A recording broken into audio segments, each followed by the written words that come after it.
pada sore hari ini. Kami juga mengucapkan selamat datang bagi ibu bapak saudara yang mungkin baru pertama kali hadir di tempat ini. Kami ucapkan selamat datang, kiranya kehadiran ibu bapak saudara semuanya akan membawa berkat bagi kita semua. Sebelum ibadah pada sore hari ini 24 September tahun 2023 akan dilayani oleh Ibu Pendeta Niki Widyaningrum SSI. Adapun sebelum ibadah dimulai ada beberapa ralat yang perlu kami sampaikan. Yang pertama untuk ibadah Patuhen Brayat, terutama untuk kelompok 4 ini ya. Kelompok 4 yang di sana akan diterima oleh keluarga Bapak Herman Hudoyo,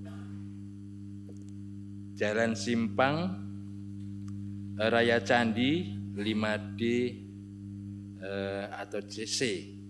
Pelayannya di sana tertulis Bapak Samuji, yang betul Bapak Puji Santoso. Kemudian mengingatkan untuk ibadah perjamuan kudus ekumene akan dilaksanakan pada hari Minggu tanggal 1 Oktober 2023, dilaksanakan pada pukul 7 dan 5 sore di gereja. Selanjutnya ada ralat untuk sidang ke-60 2023 Majelis Daerah Malang 1. Sidang ke-60 Majelis Daerah Malang 1, di sana tertulis bulan Maret, yang betul September. Selanjutnya ada mengingatkan untuk SD Kristen YBBK Ngaglik Malang mengundang balita batita usia prasekolah minggu bersama orang tua dalam program Kids Treasure Conference yang dilaksanakan pada hari Rabu 27 September 2023 pukul 8, tempat SD Kristen YBBK Ngaglik, Jalan S. Supriyadi 18, di belakang Majelis Agung. Untuk pendaftaran bisa dilihat melalui link di Warta Jemaat.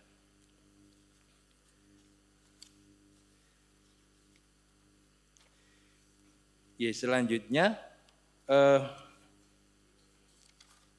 ada lagi sampun. Selanjutnya itu yang perlu kami sampaikan, dan Bapak Ibu sekalian kami undang untuk bangkit berdiri.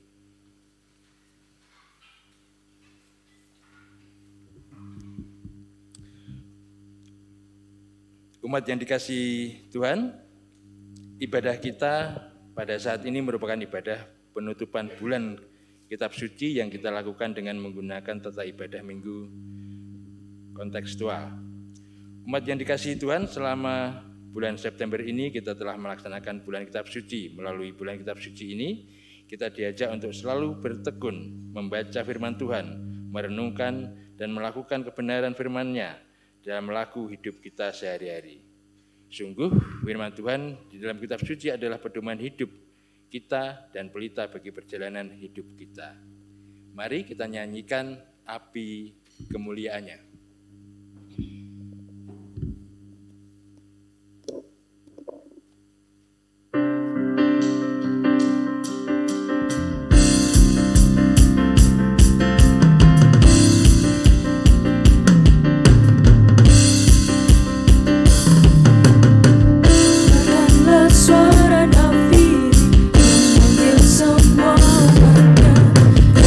Tuhan berjatuhi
Ibu dan saudara-saudari yang dikasihi Tuhan, bersama ketika kita mendengar panggilan suara nafiri bersama juga dengan api kemuliaannya, mari kita bersama kuduskan ibadah kita saat ini.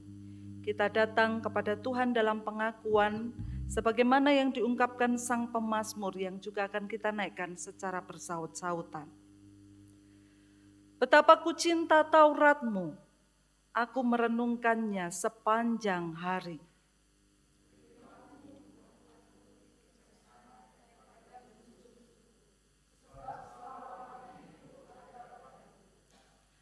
Aku lebih berakal budi daripada semua pengajarku, sebab peringatan-peringatanmu kurenungkan.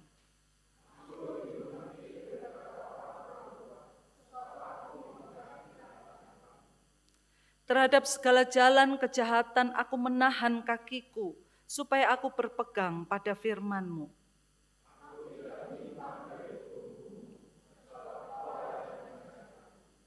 Firman-Mu itu pelita bagi kakiku dan terang bagi jalanku.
Setelah 1 bulan kita bersama-sama menghayati bulan Kitab Suci. Di dalamnya kita mulai membangun kembali tradisi dengan rutin membaca kitab, merenungkannya, dan berjuang untuk melakukannya. Hari ini Ibu, Bapak, dan Saudara kita bersama akan menutup rangkaian bulan Kitab Suci. Ada bagian firman Tuhan yang dalam Injil Yohanes 1, ayatnya yang ke-1 dan 14, saya akan membacakannya bagi Bapak Ibu. Bersama-sama akan kita hayati sebagai tanda kehadiran Allah senantiasa dalam dan sepanjang kehidupan kita. Pada mulanya adalah firman. Firman itu bersama-sama dengan Allah dan firman itu adalah Allah. Firman itu telah menjadi manusia dan diam di antara kita. Dan kita telah melihat kemuliaannya, yaitu kemuliaan yang diberikan kepadanya sebagai anak tunggal Bapa, penuh kasih karunia dan kebenaran. Umat yang dikasihi Tuhan, melalui Yohanes 1 ayat 1 dan 14, kita mengetahui bahwa Tuhan Allah senantiasa menyatakan firman-Nya dalam kehidupan manusia. Bahkan melalui kehadiran dalam diri Yesus Kristus, firman Allah menjadi manusia dalam diri Yesus Kristus. Allah juga terus mengajarkan supaya kita dapat terus membangun hidup dalam kasih-Nya, baik kasih kepada Allah maupun kasih kepada sesama. Mari bersama-sama kita wujudkan, kita perjuangkan firman Allah supaya semakin nyata dalam kehidupan kita, sehingga kehidupan kita pun semakin diperkenan oleh Ia. Kita bersama menyanyikan lagu Dengan Sayap-Mu.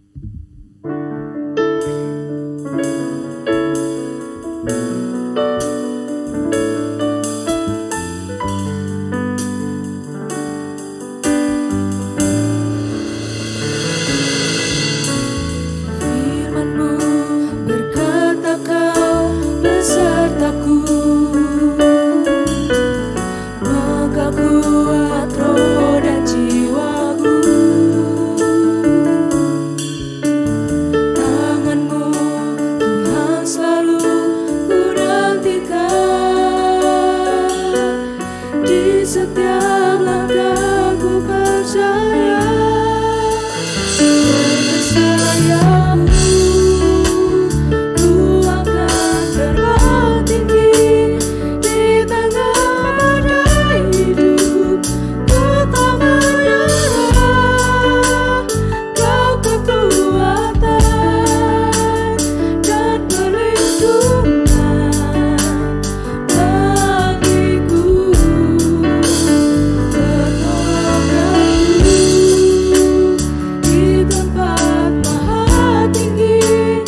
setiap peristiwa dan pengalaman kehidupan kita, baik suka, duka, tangis, air mata, kita tentu semua menyadari bahwa betapa Tuhan Allah terus hadir di dalamnya, memberikan kekuatan seperti pujian yang baru saja kita nyanyikan, menjadi kekuatan, menjadi pertolongan, secara khusus ketika kita lebih tenang, lebih bijak, bisa mendengarkan apa yang menjadi kehendak Allah. Salah satu ayat di dalam Alkitab yang terus menenangkan kita sejatinya dalam segala situasi carut-marut pergumulan kehidupan kita, terambil dari Markus 6 ayat yang ke-50. Tenanglah, ini aku, jangan takut.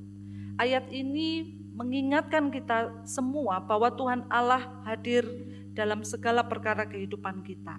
Dikala kita menghadapi kegelapan, firman-Nya menjadi terang. Dikala kita sedih dan berduka, firman-Nya menghibur dan menguatkan. Dikala kita menghadapi ancaman dan penderitaan, firman Tuhan menjadi jawaban. Firman-Nya berkuasa atas kehidupan kita. Untuk itu Ibu, Bapak, dan Saudara, melalui firman-Nya yang kita baca dan kita dengar melalui firman Tuhan, Ia juga berkenan menyatakan diri-Nya kepada kita seperti firman-Nya. Jikalau kamu tetap dalam firman-Ku, kamu benar-benar adalah murid-Ku dan kamu akan mengetahui kebenaran, dan kebenaran itu akan memerdekakan kamu. Tuhan selalu ada dalam setiap langkah kehidupan kita. Percayalah, mari kita pegang firman Tuhan selalu dalam segala situasi hidup yang kita hidupi. Mari kita pegang firman Tuhan.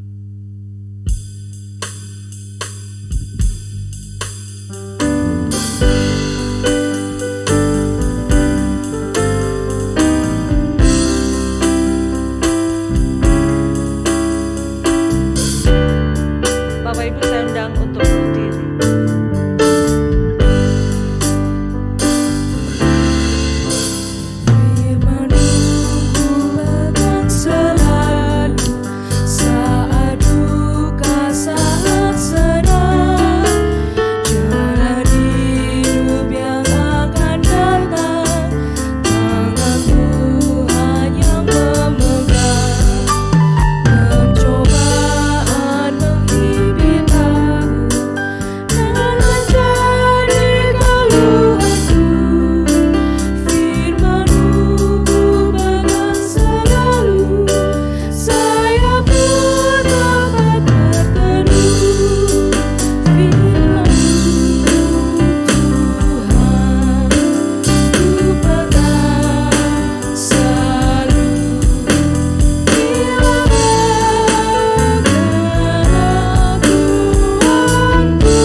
Selamat sore Bapak dan Ibu yang terkasih dan yang mengasihi oleh Tuhan.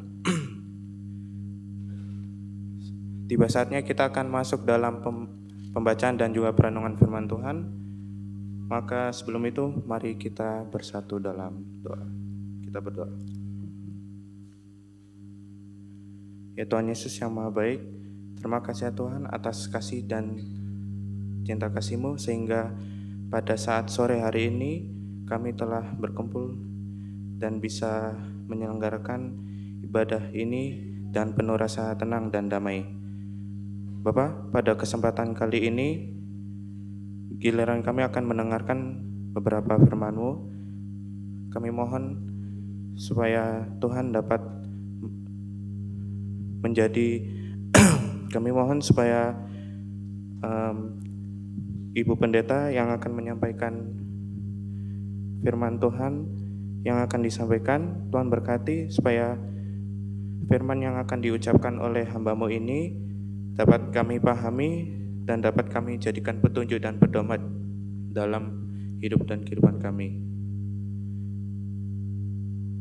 Terima kasih ya Tuhan, inilah seru doa yang telah kami panjatkan ke hadirat-Mu. Terima kasih ya Tuhan, dalam nama Tuhan Yesus kami telah berdoa dan mengucap syukur. Haleluya, amin. Kemudian kita akan menyanyikan dari pelengkap Kidung Jemaat nomor 15 dengan judul Kusiapkan Hatimu Tuhan.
Bacaan Alkitab yang pertama terambil dari Yunus 3 ayat 10 sampai Yunus 4 ayat 11. Ketika Allah melihat perbuatan mereka itu, yakni bagaimana mereka berbalik dari tingkah lakunya yang jahat, maka menyesallah Allah karena malapetaka yang telah dirancangkannya terhadap mereka, dan pun tidak jadi melakukannya. Yunus belajar menginsyafi bahwa Allah mengasihi bangsa-bangsa lain. Tetapi hal itu sangat mengesalkan hati Yunus, lalu marahlah ia. Dan berdoalah ia kepada Tuhan, katanya, "Ya Tuhan, bukanlah telah kukatakan itu ketika aku masih di negeriku? Itulah sebabnya maka aku dahulu melarikan diri ke Tarsis, sebab aku tahu bahwa Engkaulah Allah yang Maha Pengasih dan Penyayang, yang panjang sabar dan berlimpah kasih setia, serta yang menyesal karena malapetaka yang hendak didatangkannya. Jadi sekarang, ya Tuhan, cabutlah kiranya nyawaku, karena lebih baik aku mati daripada hidup." Tetapi firman Tuhan, "Layakkah engkau marah?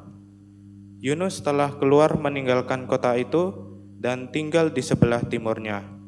Ia mendirikan di situ sebuah pondok dan ia duduk di bawah naungannya menantikan apa yang akan terjadi atas kota itu. Lalu atas penentuan Tuhan Allah tumbuhlah sebatang pohon jarak melampaui kepala Yunus untuk menaunginya agar ia terhibur daripada kekesalan hatinya. Yunus sangat bersukacita karena pohon jarak itu. Tetapi pada keesokan harinya, ketika fajar menyingsing, atas penentuan Allah datanglah seekor ulat yang menggerek pohon jarak itu sehingga layu.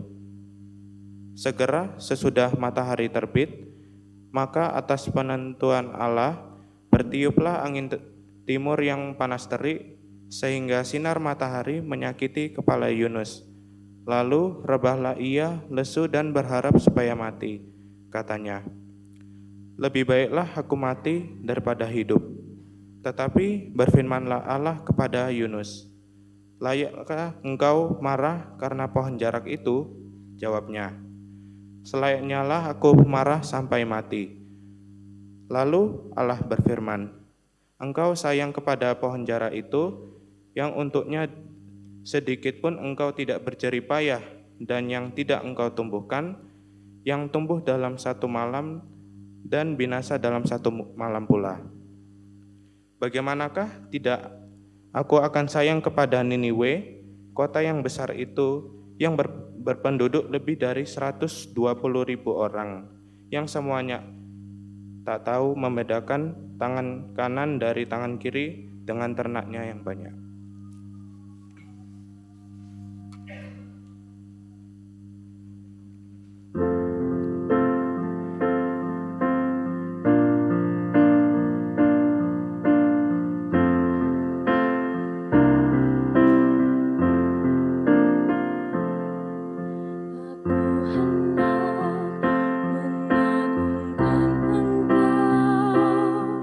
Ya Allahku, ya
Bacaan yang kedua terambil dari Filipi 1 ayat yang 21 dan sampai 30. Filipi 1 ayat 21 sampai 30. Beginilah firman Tuhan.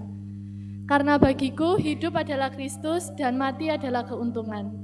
Tetapi jika aku harus hidup di dunia ini, itu berarti bagiku bekerja memberi buah.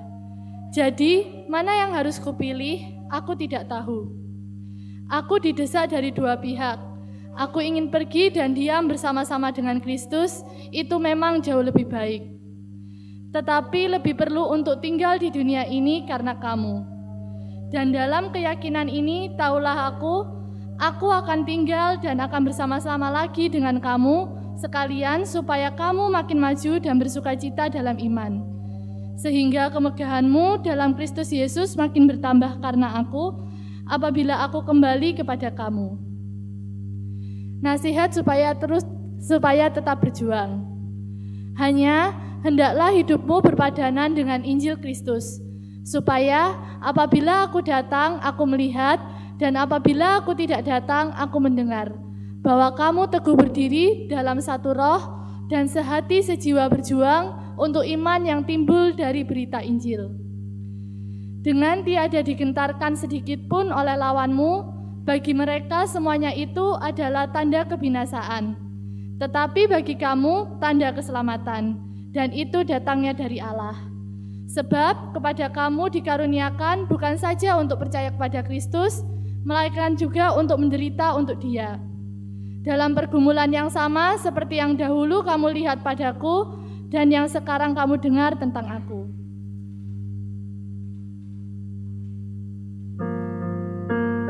Inilah permulaan Injil Yesus Kristus. Haleluya.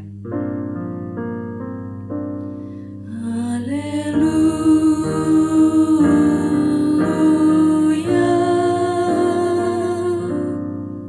Jemaat saya undang untuk berdiri.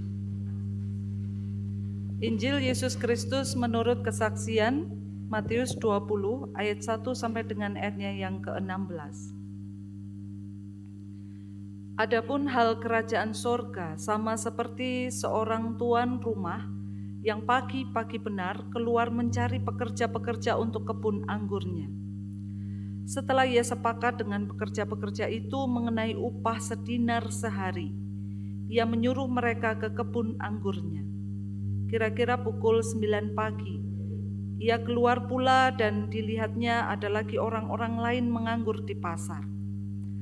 Katanya kepada mereka, "Pergi jugalah kamu ke kebun anggurku dan apa yang pantas akan kuberikan kepadamu."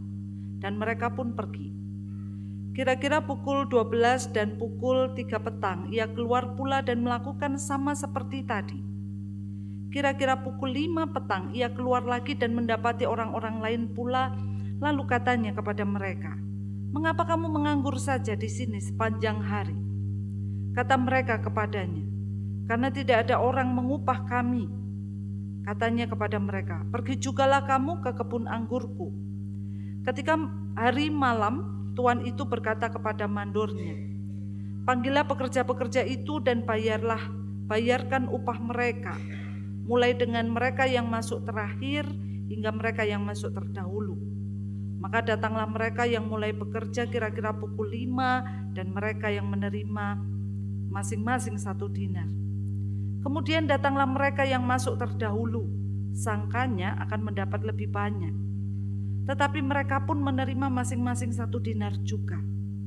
Ketika mereka menerimanya, mereka bersungut-sungut kepada tuan itu, katanya, "Mereka yang masuk terakhir ini hanya bekerja 1 jam dan engkau menyamakan mereka dengan kami yang sehari suntuk bekerja berat dan menanggung panas terik matahari." Tetapi tuan itu menjawab seorang dari mereka, "Saudara, aku tidak berlaku tidak adil terhadap engkau. Bukankah kita telah sepakat sedinar sehari? Ambillah bagianmu dan pergilah. Aku mau memberikan kepada orang yang masuk terakhir ini sama seperti kepadamu. Tidakkah aku bebas mempergunakan milikku menurut kehendak hatiku?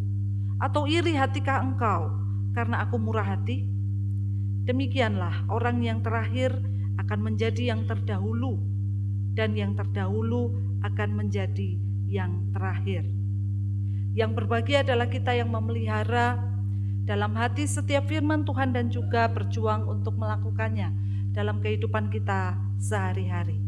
Amin.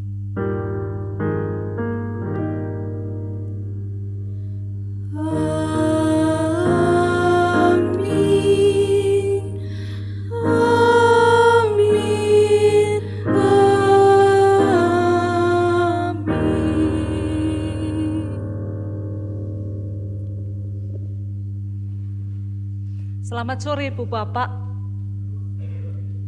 Semoga terus dalam keadaan baik dan sehat. Bapak Ibu, ada pertanyaan. Menurut Bapak Ibu, siapakah orang yang ketika masuk kerajaan surga tapi getun, tapi menyesal? Kira-kira siapa?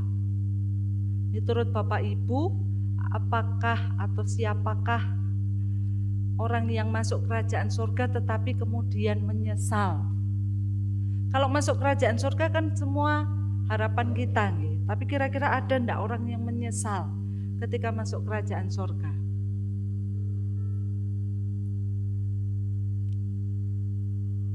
Wonten kira-kira? Enggak ada. Bapak Ibu membayangkan ya, kalau kita ini sudah merasa menjadi orang yang paling baik, berdoa iya, beribadah iya, berbuat baik iya, melakukan apa yang menjadi tugas panggilan Tuhan dalam kehidupan kita, baik keluarga, kerja maupun pelayanan, dilakukan sebaik mungkin. Kita juga berupaya menjaga relasi dengan baik kepada orang lain gitu. Kemudian suatu hari kita menemukan diri kita masuk kerajaan surga. Ternyata di kerajaan surga itu Bapak Ibu, kita ketemu sama teman kita yang dulu kerjaannya malak. Di sekolah uang kita dipalak, kita jadi korban bullying. Ucapannya, ungkapannya selalu merendahkan dan menyakitkan orang lain. Katanya juga ketika dia sudah dewasa, dia masih juga melakukan banyak hal-hal buruk kepada sesamanya. Ternyata Bapak Ibu, kita jumpai dia di kerajaan sorga. Kira-kira perasaannya Bapak Ibu gimana? Getun mboten? Menyesal tidak? Menyesalnya ngeten. Lapo aku biyen kok gak ndablek-ndablek sisan. Kenapa saya kok menahan diri saya untuk tidak melakukan hal yang nakal sekalian ya? Karena ternyata upahnya sama.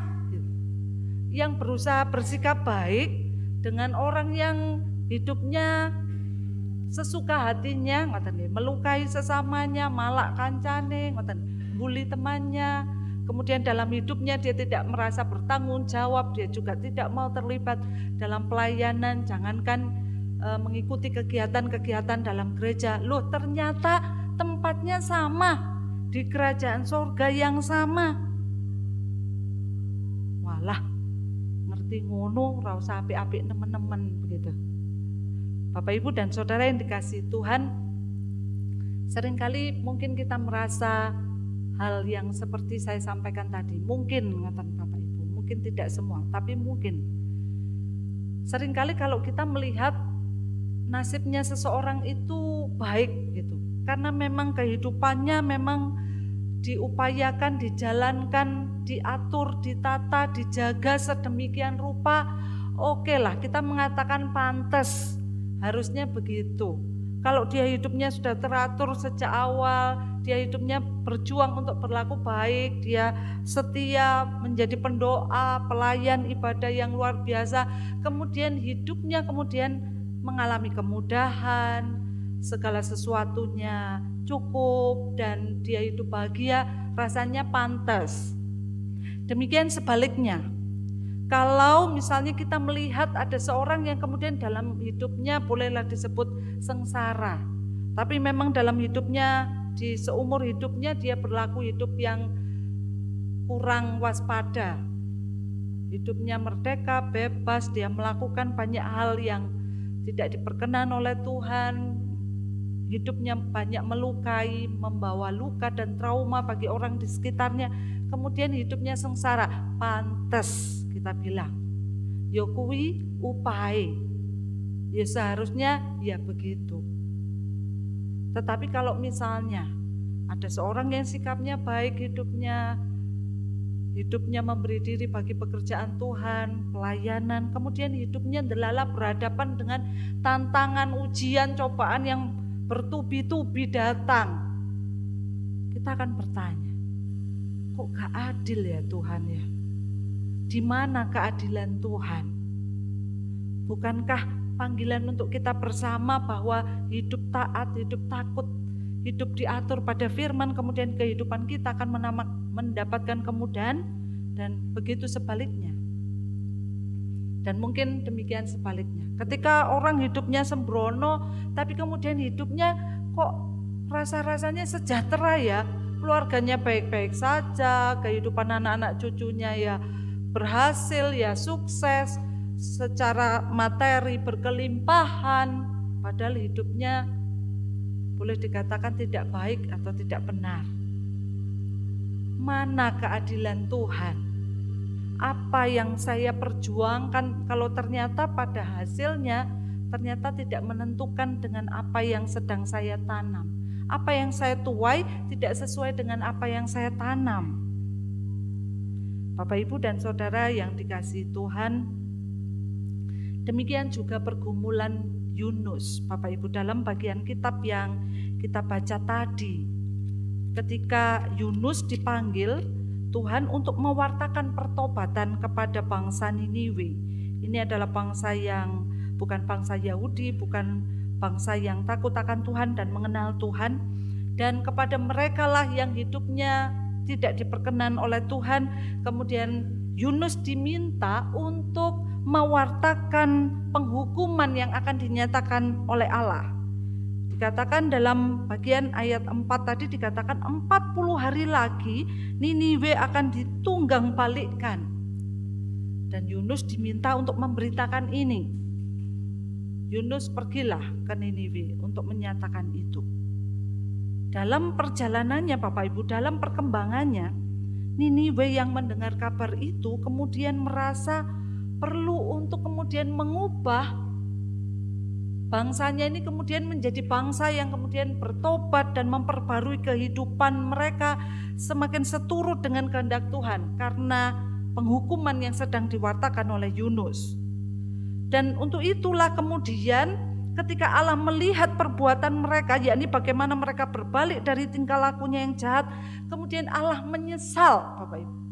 Dalam bagian kitab kita dalam ayat 10 dikatakan Allah menyesal karena Allah telah merancangkan malapetaka kepada bangsa ini dan ia tidak jadi melakukannya. Yunus, Bapak Ibu, yang merasa sudah diutus ke bangsa ini untuk mewartakan penghukuman, tiba-tiba tidak terima Bapak Ibu dan marah dalam bagian kitab kita tadi. Lalu marahlah ia. Saya sudah diminta jauh-jauh mewartakan penghukuman kepada bangsa ini. Saya sempat melarikan diri, tapi diminta kembali untuk mewartakan. Setelah saya wartakan, lah kok tidak jadi Tuhan. Ngerti begitu? Kalau memang kita tahu bahwa Allah itu penyayang, panjang sabar, ya sudahlah, saya tidak usah diutus ke sana. Apalah kata Tuhan bagi Yunus? Yunus menyatakan dalam doanya di dalam ayatnya yang kedua, ya Tuhan, bukankah telah kukatakan itu ketika aku masih di negeriku? Itulah sebabnya maka aku dahulu melarikan diri ke Tarsis, sebab aku tahu bahwa Engkau lah Allah yang pengasih, Engkau penyayang, Engkau panjang sabar, berlimpah kasih setia. Jadi sekarang ya Tuhan, cabutlah kiranya nyawaku, karena lebih baik aku mati saja. Tiba-tiba marah Bapak Ibu, tidak terima. Iki yang hidupnya ngawur-ngawur gitu, tiba-tiba bertobat dan kemudian diampuni saja gitu. Bapak Ibu dan Saudara yang terkasih dalam nama Tuhan Yesus Kristus, demikian juga apa yang dialami di dalam bagian Injil yang kita baca tadi. Ketika ada seorang tuan rumah yang disebut sebagai pemilik kebun anggur Bapak Ibu, yang kemudian biasanya kalau di tradisi Yahudi Bapak Ibu, proses memanen anggur itu biasanya di bulan Agustus dan September. Dan ini biasanya dilakukan pada siang dan di terik matahari yang luar biasa. Sehingga mengapa kemudian dalam bacaan tadi itu biasanya kemudian tuan atau pemilik kebun anggur ini akan membuka kebunnya untuk siapa saja, setiap orang pekerja yang mau datang ke sana untuk kemudian membantu memanen anggurnya. Dalam bagian kitab kita bisa mulai jam 9, jam 12 dan lain sebagainya. Tetapi biasanya dipanen pada waktu siang hari. Dalam bagian tadi Bapak Ibu, ini sebetulnya bukan hanya sekedar perumpamaan Bapak Ibu. Jadi Tuhan Yesus mengangkat kisah ini sebuah hal yang sangat dekat dengan kehidupan bangsa Yahudi, bahwa ada banyak kebun-kebun anggur yang dikerjakan oleh bukan pekerja tetap tetapi upah harian. Dan mereka biasanya bekerja menanti akan dipanggil oleh sang tuan. Itu mereka akan berbaris atau berkumpul di satu lokasi begitu. Kalau sang tuan ini merasa bahwa kebunnya membutuhkan lebih banyak pekerja, tuan ini akan memanggil para pekerja yang menanti itu. Mereka biasanya ada di depan pasar atau di lokasi-lokasi tertentu. Beberapa orang berkumpul di sana Bapak Ibu, dan mereka biasanya akan menanti, karena mereka tidak bisa dengan semudahnya kemudian menawarkan dirinya, menonjolkan dirinya, tidak. Tapi biasanya kalau Tuhan membutuhkan baru akan dipanggil. Sehingga bisa jadi mereka tidak akan mendapatkan pekerjaan di hari itu. Karena hidupnya, karena dia sebagai upah harian, dia sangat bergantung kepada kebutuhan sang tuan, sang pemilik kebun. Mereka akan menanti. Kalau mereka tidak mendapatkan pekerjaan hari itu, maka mereka akan pulang tanpa uang. Dan kemudian ya dengan sisa uang yang ada atau entah apa yang kemudian mereka lakukan, mereka akan melanjutkan kehidupan. Situasi yang memang tidak mudah di konteks kehidupan Yesus Kristus pada waktu itu. Dikisahkan bahwa ada beberapa orang yang datang pada pukul 9, kemudian 12, dan kemudian ketika Tuhan melihat, ketika ia keluar dari kebunnya, keluar dari ladangnya, kemudian melihat ada beberapa orang yang di sana masih berdiri, kemudian Tuhan ini memanggil mereka untuk juga bekerja. Jadi jam kerjanya macam-macam, ada yang mulai berangkat lebih awal, ada yang jam 12, ada yang jam 3, ada yang jam 5. Jam 5 kalau jam 6 laut, Bapak Ibu jam 6 istirahat, maka ia akan bekerja 1 jam, yang berangkat jam 3 sore berarti 3 jam, yang berangkat jam 12 berarti 6 jam, dan seterusnya. Bayaran mereka Bapak Ibu telah ditetapkan di awal, itu 1 dinar. 1 dinar itu kira-kira uang yang didapatkan gitu, kalau kita UMR gitu, 1 bulan itu dibagi 30 lah. Upah harian yang umum untuk hidup dengan sederhana, pas-pasan, itu di angka 1 dinar. Dan itu ditetapkan di awal oleh tuan dan juga para penjaga atau para pekerja pada waktu itu. Nah, yang menarik adalah ketika kemudian mereka mulai berbaris, begitu diceritakan tadi, mereka mulai berbaris akan mendapatkan upah. Nah, yang datang terakhir, yang datang jam 5 sore itu dibayar 1 dinar. Seperti apa yang menjadi kesepakatan sang tuan dengan para pekerja, dibayarlah 1 dinar. Wah, Bapak Ibu bisa membayangkan kan, kalau misalnya kita ternyata datang misalnya jam 12, kalau yang 1 jam saja 1 dinar, Bapak Ibu yang datang jam 12 kan mulai menghitung ya. Wih, murah hati banget ini, yang punya kebun anggur yang datang jam 5 dibayarnya 1 dinar. Lah saya yang jam 12 pastinya lebih banyak dong, kan begitu. Berhitunglah, oh kira-kira ngaten mungkin, kira-kira ya kurang lebih 12 dinar harusnya. 6 dinar harusnya begitu. Nah, tetapi Bapak Ibu dan Saudara, apa yang mereka jumpai begitu? Ketika tiba pada giliran mereka ternyata mendapatkan 1 dinar, sama dengan yang berangkatnya jam 5 sore tadi, dengan saya yang berangkatnya jam 12 siang. Kira-kira perasaannya Bapak Ibu bagaimana? Kira-kira bagaimana? kita perlu membuat serikat buruh. Demo kepada Sang Tuhan. Kira-kira perasaannya Bapak Ibu bagaimana? Atau teman-teman pemuda mungkin kini sing PDKT, kita yang jajano, bendino, supaya mendapatkan hati seseorang gitu. Tiba-tiba dadiane karo sing liyane. Perasaannya gimana kira-kira? Gimana Bapak Ibu? Pasti kita merasa diperlakukan tidak adil, nggih? Ya, dan itulah yang kemudian juga diungkapkan para pekerja itu yang berangkat lebih awal. Mereka bersungut-sungut dikatakan kepada Tuhan. Mereka yang masuk terakhir ini hanya bekerja 1 jam dan Engkau menyamakan mereka dengan kami yang sehari suntuk menanggung panas terik matahari. Bersungut-sungut, marahlah. Saya juga bisa membayangkan perasaan mereka. Mungkin saya juga berlaku sama. Tetapi apa yang dikatakan Tuhan? Tuhan mengatakan, saudara, aku tidak berlaku tidak adil terhadap engkau. Bukankah kita telah sepakat sedinar sehari?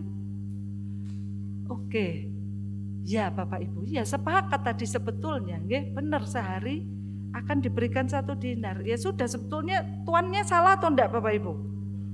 Tidak kan, sudah ada perjanjian, ada kesepakatan dan sudah itu sepakat. Kemudian Tuhan itu mengatakan, ambillah bagianmu dan pergilah. Aku mau memberikan kepadamu memberikan kepada orang yang masuk terakhir sama seperti kepadamu.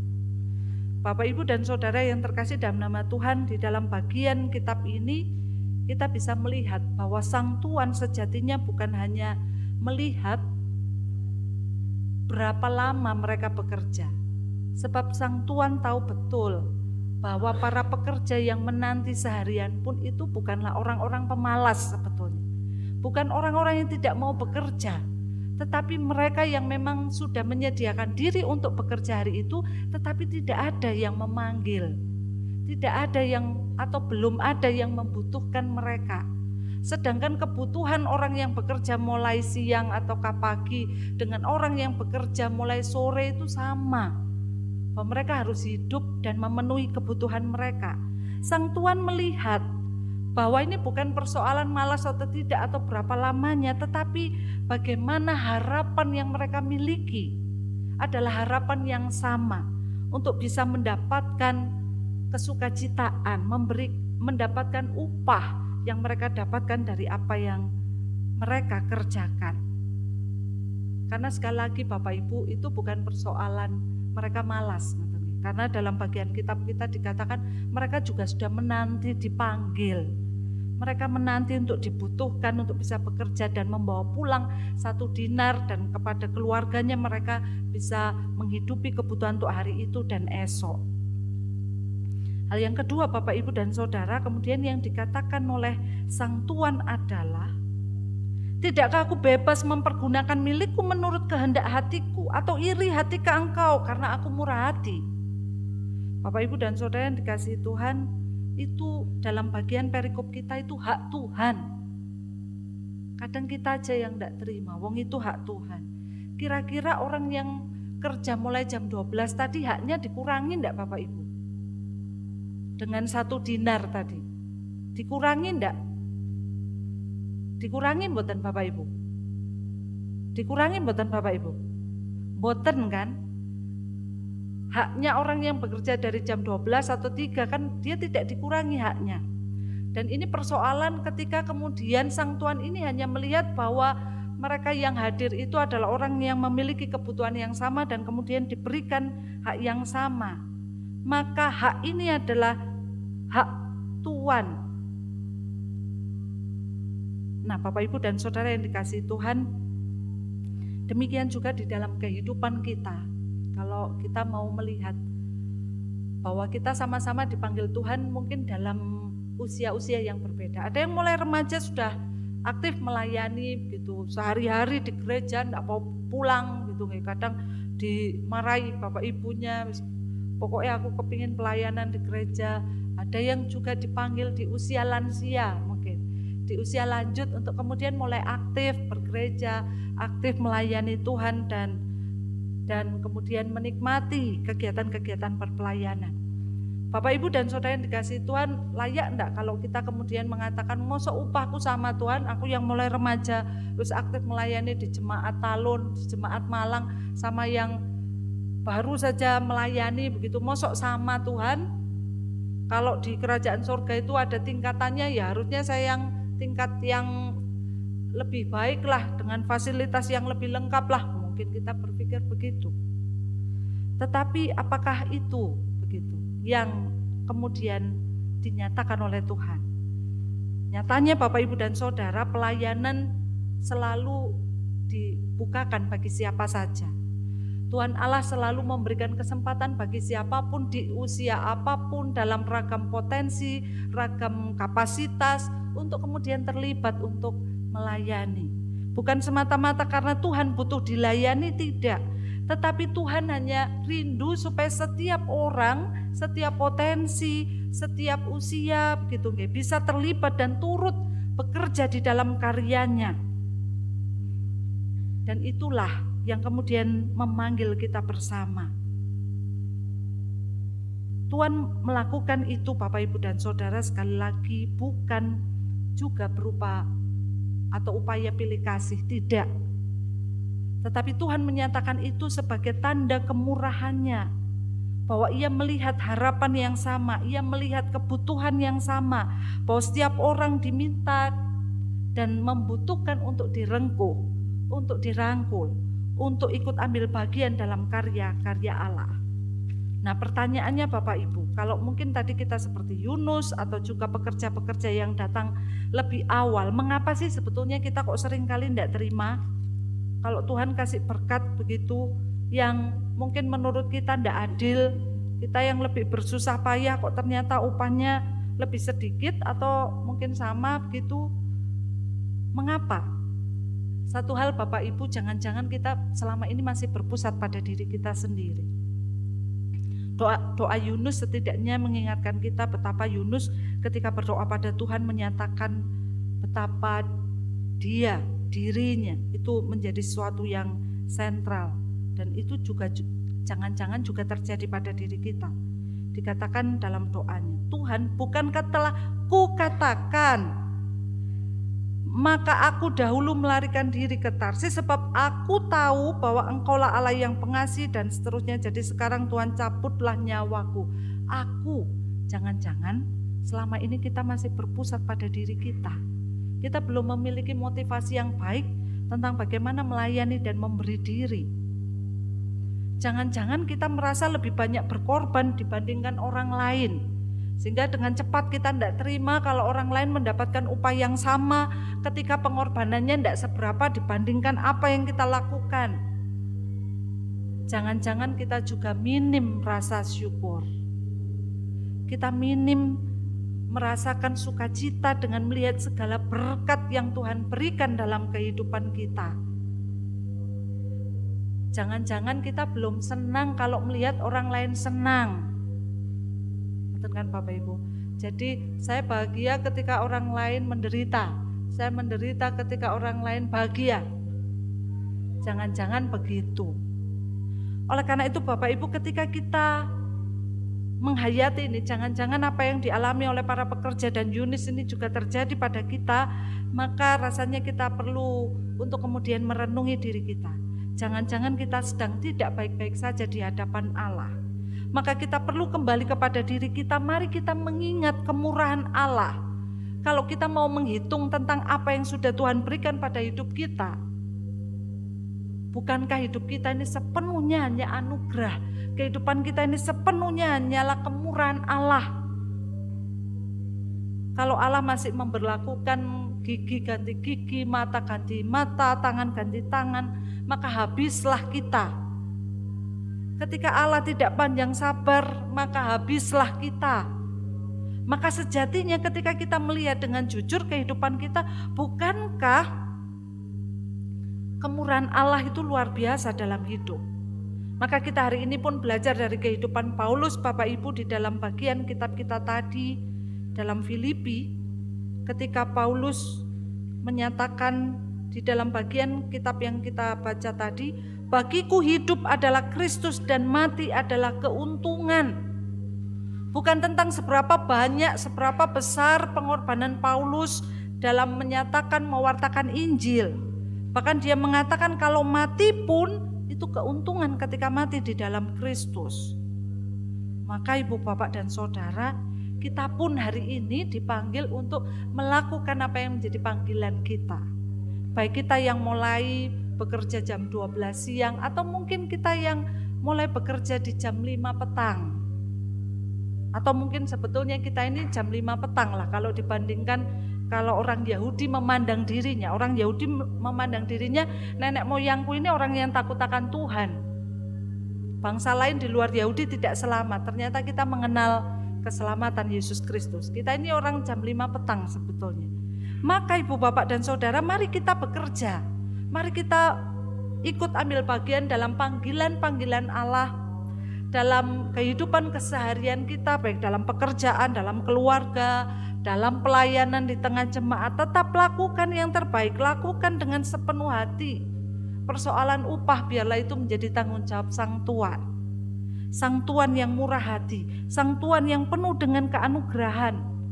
Dengan anugerah dan cinta kasih-Nya kemudian akan melimpahi setiap kita dengan berkat-berkat-Nya. Kita ingat, seorang penjahat yang mati di kayu salib bersama Yesus Kristus pun kemudian dikatakan oleh Yesus Kristus, hari ini juga kamu bersama denganku di Firdaus. Hari itu Bapak Ibu, detik dia percaya pada Yesus, detik dia bertobat dalam hidupnya, hari itu dia bersama dengan Yesus Kristus. Maka Ibu, Bapak, dan Saudara, sekali lagi mari kita lakukan apa yang menjadi panggilan kita, memurnikan motivasi dalam pelayanan kita dengan sungguh-sungguh, bukan hanya sekedar upah, tapi sedang memperjuangkan apa yang menjadi kehendak Kristus dalam kehidupan kita, dalam kehidupan sesama. Dan biarlah dalam kehidupan kita itu pun kemudian kasih dan karya Allah boleh dinyatakan. Tuhan akan terus memampukan kita. Kitab suci, firman Tuhan akan meneguhkan perjalanan kehidupan kita menjadi pelayan-pelayan yang sungguh berpusat pada kehendak Allah, kebaikan sesama, dan para pelayan yang sungguh mencintai Kristus dengan kesungguhan diri. Tuhan senantiasa memberkati kita Bapak Ibu, dan biarlah firman Tuhan sungguh menjadi kekuatan di dalamnya. Amin. Saat teduh bagi kita.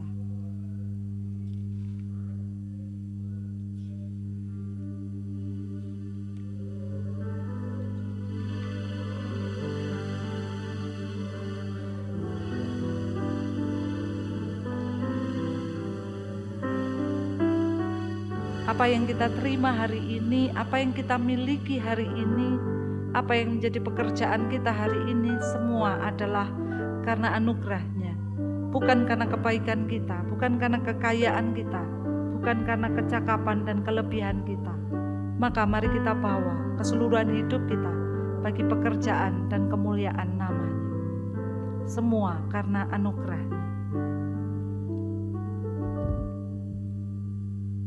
karena kebaikan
Umat diundang untuk bangkit berdiri.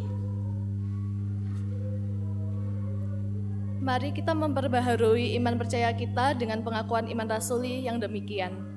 Aku percaya kepada Allah, Bapa yang Maha Kuasa, Khalik langit dan bumi, dan kepada Yesus Kristus, Anaknya yang tunggal Tuhan kita, yang dikandung daripada Roh Kudus, lahir dari anak darah Maria, yang menderita di bawah pemerintahan Pontius Pilatus, disalibkan, mati dan dikuburkan, turun ke dalam kerajaan maut.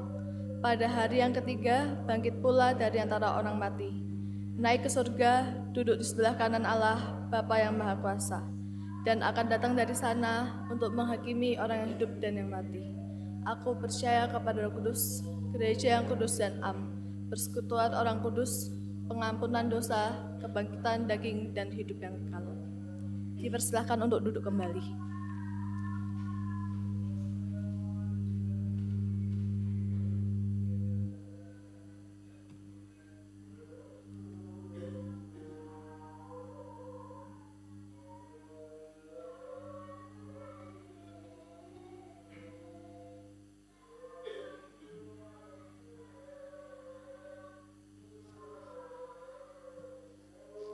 Bapak, Ibu, dan Saudara yang dikasihi Tuhan, hari ini kita bersama akan menutup bulan Kitab Suci. Tradisi yang kita bangun, harapannya bisa kita lanjutkan dalam kehidupan kita sehari-hari. Firman Tuhan dinyatakan dalam Ulangan 30 ayat 14. Tetapi firman ini sangat dekat kepadamu, yakni di dalam mulutmu dan di dalam hatimu, untuk dilakukan. Dalam Ulangan 30 ayat 14 dikatakan firman ini sangat dekat di dalam mulutmu. Dan biarlah mulut kita, hidup kita bisa menceritakan tentang kebaikan-kebaikan Allah. Meneguhkan bagi orang yang lemah, menguatkan bagi orang yang sedang membutuhkan penghiburan, dan mendoakan dan memberkati setiap orang di sekitar kita. Dikatakan juga bahwa firman ini ada di dalam hatimu. Dan biarlah dengan hati yang terus dekat dengan firman Allah, kita juga diteguhkan untuk melakukan dan mewujudkannya di dalam kehidupan dan tingkah laku hidup kita sehari-hari. Bapak, Ibu, dan Saudara, saya undang Bapak Ibu untuk berdiri. Di dalam terang kasih Allah, Yesus Kristus dan Roh Kudus, saya menutup bulan Kitab Suci di tahun ini, tahun 2023, kiranya Tuhan senantiasa memberkati dan menguatkan kehidupan kita untuk semakin mencintai firman Tuhan dan juga mewujudkannya dalam kehidupan kita sehari-hari. Amin. Tuhan memberkati.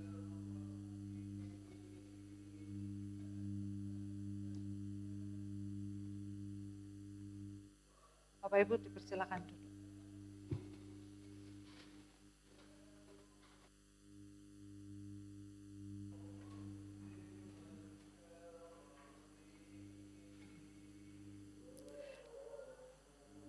Bersama-sama kita akan menyatakan doa syafaat kita yang akan kita sampaikan secara litani. Pelayan, penatua diaken, warga pria, warga wanita akan melakukannya bersama-sama. Mari kita bersehati dalam doa.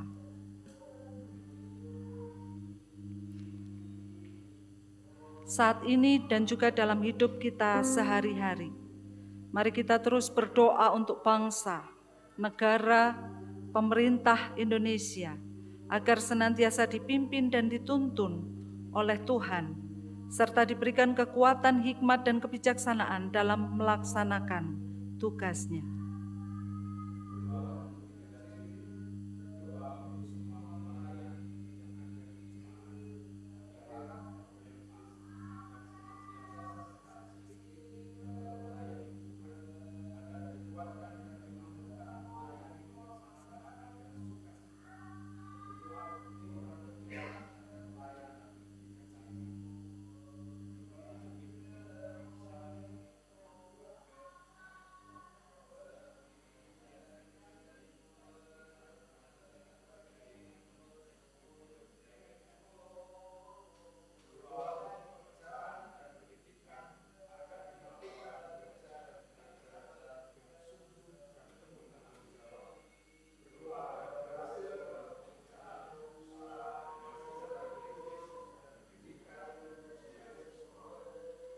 berdoa untuk pergumulan hidup, warga sakit, pergumulan ekonomi, pergumulan keluarga, agar Tuhan menolong dan menguatkan umat dalam menghadapi berbagai pergumulan.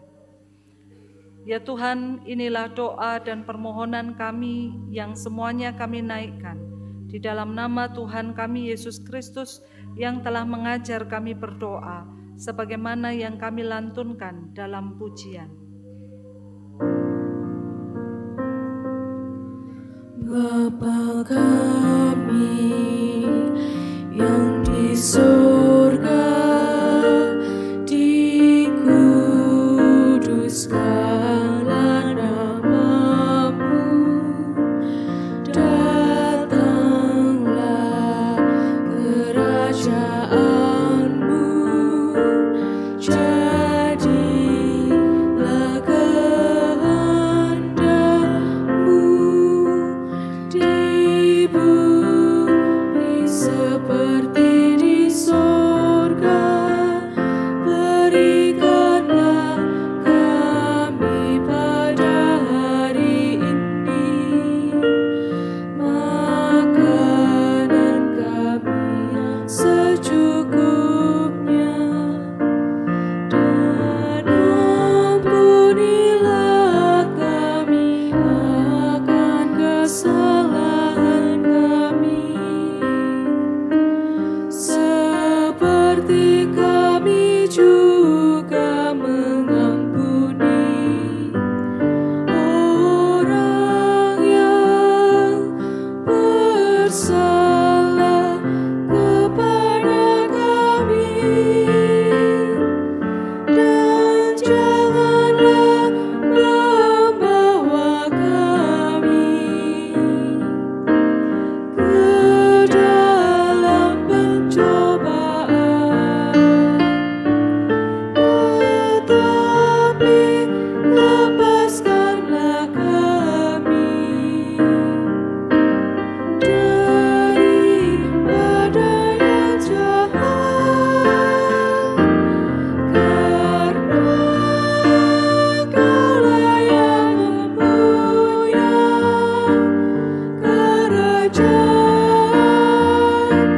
dan kuasa dan kemuliaan sampai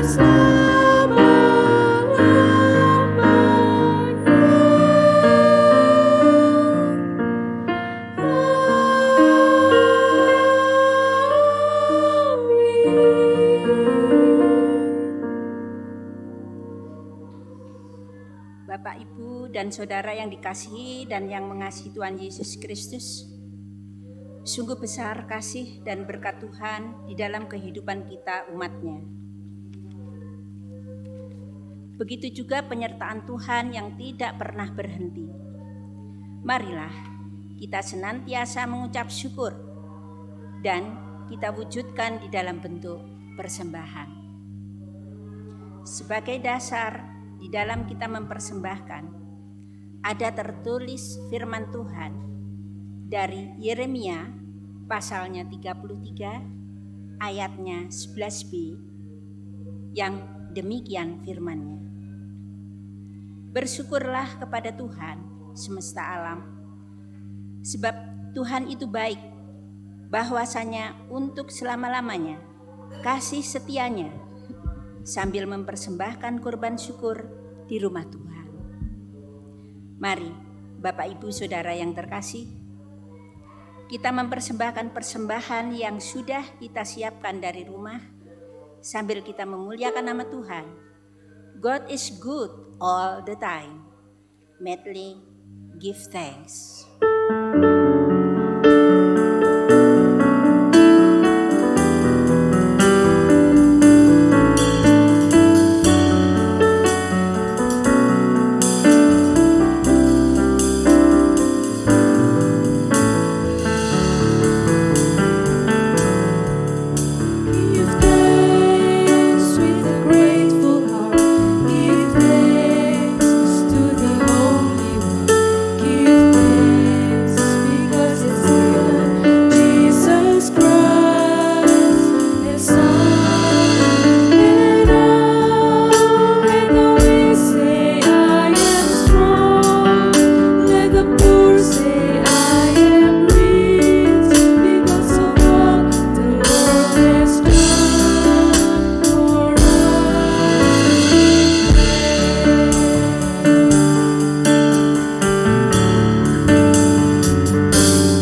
Ibu kami undang untuk bangkit berdiri. Mari kita masuk dalam doa. Terpujilah Engkau Allah, Engkau Bapa yang sungguh baik di dalam hidup kami. Kami mengucap syukur dan terima kasih buat penyertaan-Mu sehingga kami ada sampai saat ini seperti Engkau ada. Terima kasih buat berkat-berkat yang senantiasa Engkau curahkan bagi kami sekalian. Juga kami mengucap syukur dan terima kasih Engkau masih memberikan kesempatan kepada kami untuk kami boleh mempersembahkan ucapan syukur kami kepadamu. Bapa, kiranya Engkau sucikan persembahan kami ini agar layak di hadapan-Mu. Dan biarlah melalui persembahan kami ini nama-Mu semakin dipermuliakan di muka bumi ini. Kami juga tidak lupa berdoa bagi saudara-saudara kami yang telah Engkau pilih untuk mengelola persembahan ini. Bapa, kiranya Engkau urapi mereka dengan roh hikmat-Mu agar apapun yang mereka kerjakan menyenangkan hati-Mu dan semuanya untuk kemuliaan nama-Mu saja. Terima kasih Tuhan Yesus. Di dalam nama Tuhan Yesus kami telah mengucap syukur kepada Bapa di surga. Haleluya. Amin.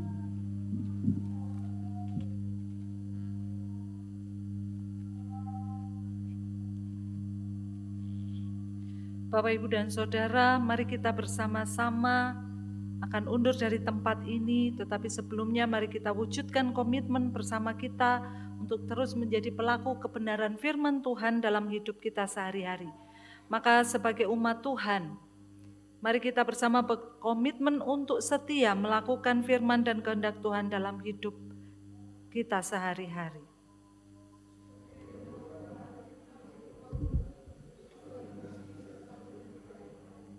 Sebagai warga GKJW kami berjanji untuk sehati dan sepikir mewujudkan kerajaan Allah di tengah dunia.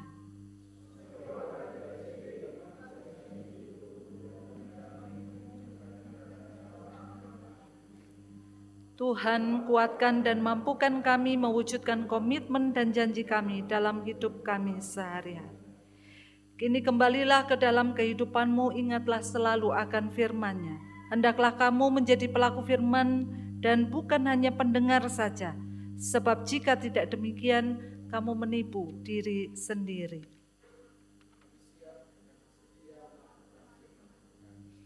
Immanuel, Allah beserta kita. Dengan-Mu Tuhan, kita tidak akan pernah ragu menjalani kehidupan kita.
bersama menerima berkat yang disampaikan melalui hamba-Nya. Kasih karunia dari Tuhan Allah dan Bapa kita, damai sejahtera dan keselamatan dari Tuhan Yesus Kristus Sang Putra, kemampuan, kebijaksanaan, hikmat dan penyertaan Roh Kudus menjadi berkat bagi saudara dan saudari, kini dan untuk selama-lamanya. Amin.